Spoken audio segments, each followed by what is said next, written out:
Alright everybody, I've been holding back talking about this for a little bit because I wanted to see how this played out. There have been protests in Iraq. This image here is from Iraq's PM promises to address grievances after deadly protests by Voice of America. Link in the description as always. Okay, this is not the first time that there have been mass protests like this. When the United States quote-unquote withdrew from Iraq, or at least their combat forces, officially speaking. Did I say that? In 2011, there were protests, there were car bombings, all sorts of things, and these things leading up to 2013 and 2014, when ISIS started to slowly, I don't want to use the word spread, like, infiltrate, kind of? Like, infiltrate, gather intelligence, soften up Iraq, and then launch a full-scale invasion, which was wildly successful due to the massive corruption, disloyalty, low morale, poor pay, you name it, of the Iraqi military. And of course, the United States, being arrogant, as usual, looked at Iraq as like, the badass Iraqi security forces. Jon Stewart, right? Mosul's taken in like 2-3 days. Hardly any fighting. And he's like, well, something's wrong here. Yeah, well, no shit. Okay, 65 are dead. This is new. And you want to know something interesting? We got to go back in time a little bit. Interestingly, again, the year 2011. What else happened that year? The Syrian Revolution, which then led into Syrian Civil War. How so? What has that got to do with Iraq? Well, very eerily similar grievances. Today's Iraq, yesterday's Syria. Massive protests. The protests in Iraq currently are nowhere near the size of Syria's back in 2011. But here's these similarities. They want new elections. The people don't support the current government. The people are tired of social services not working out for them. The people are tired of unemployment. They're tired of corruption. And then here's the disturbing thing that they have in common. In Syria, there were mysterious snipers in Homs and Daria, however you pronounce it, and they were shooting people. So Assad sent in the military. Now I'm going to make a video about this up the road, but this is kind of a glimpse to that in connection to this. They sent in the military, right? Well, more people were being shot. So more people would protest. The protests would become more aggressive, more violent. So they would send in even more military, special forces. They would send in armored forces. More people being shot. And then eventually, the people and the military, right, rise up against Assad for various reasons. And then what happens, right? Assad's generals all did things a little differently.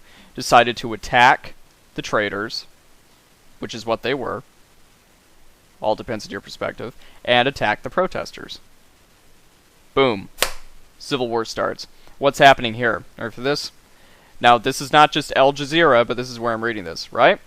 Unidentified snipers have shot and killed multiple people in Baghdad. Let me repeat. Unidentified snipers, right? Shooting and killing people in Baghdad. Multiple people. What did I just say happened in Syria? And this is something that is very difficult to find, but I remember at the time when this happened. The Syrian military, a group of special forces, tracked down one of these snipers. They were not able to apprehend the sniper. You want to know what they found?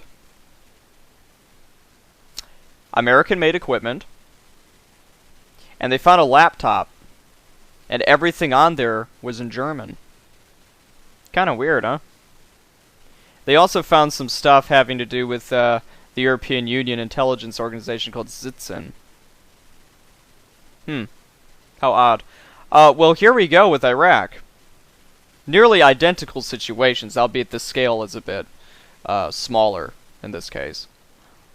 And the government, as of yet, is not really cracking down on protests. They are, but they're not like sending in tanks and, all the rest of it. But they're skipping ahead and the process of the way this destabilization program works. Yeah, did you pay attention to the way I worded that? Destabilization program.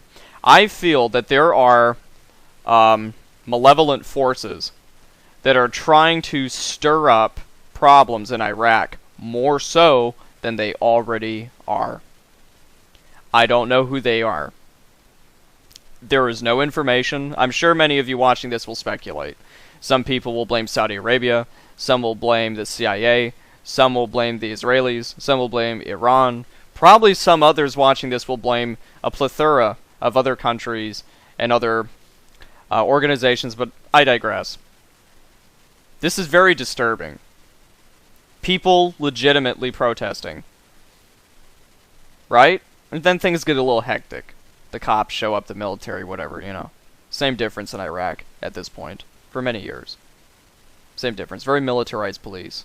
And people in the United States complained about the military being too involved in domestic affairs in terms of, like, security.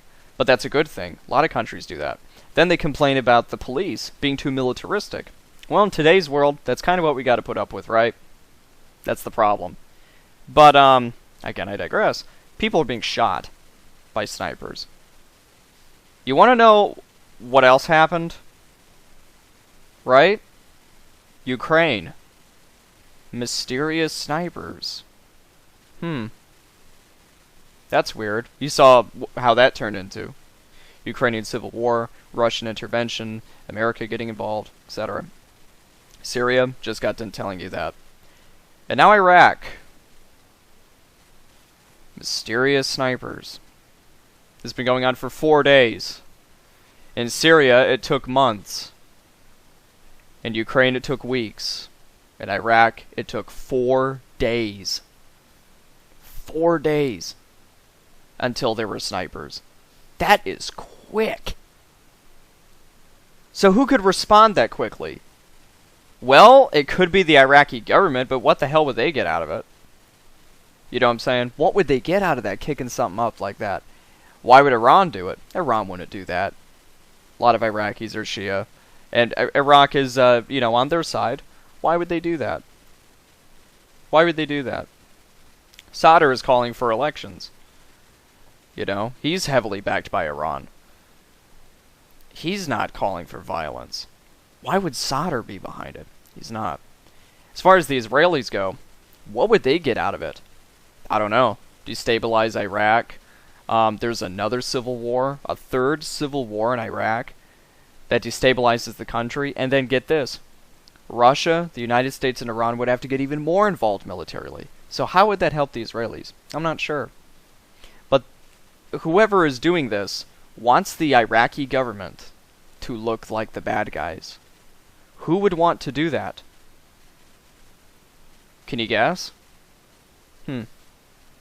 I can make a guess. I don't know for certain. Like I said, there's not enough information to back it. With Syria, there's huge information. Same thing with Ukraine.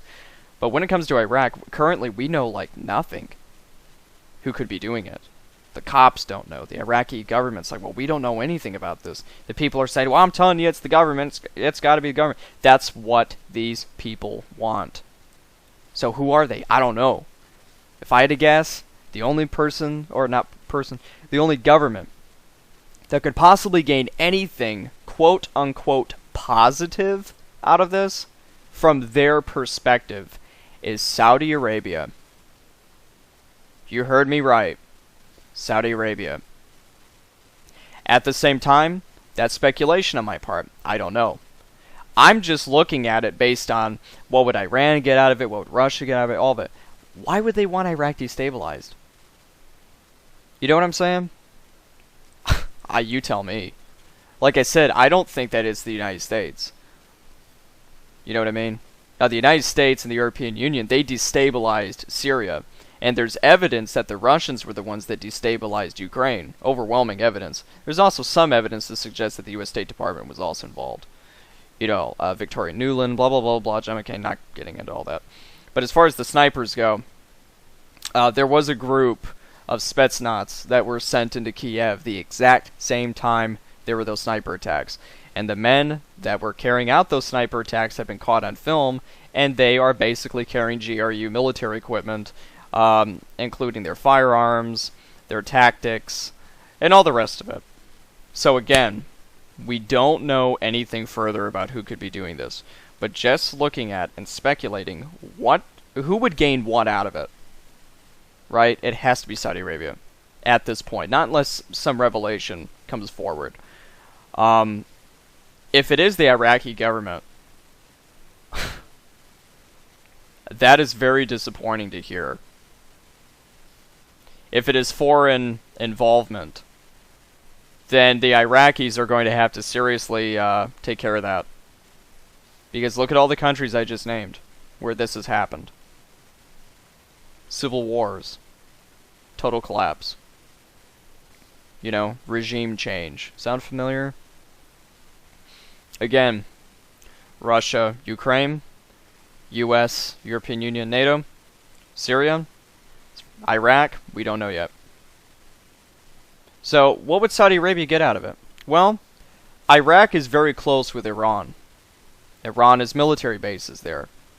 Iraq is a predominantly Shiite country. Saudi Arabia doesn't really like Iraq.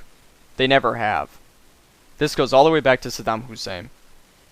Gulf War, Iraq-Iran War, the no-fly zone established in the 1990s, the Iraq War, the coalition against ISIS, so on and so on. Iraq has moved more and more in the direction of Iran.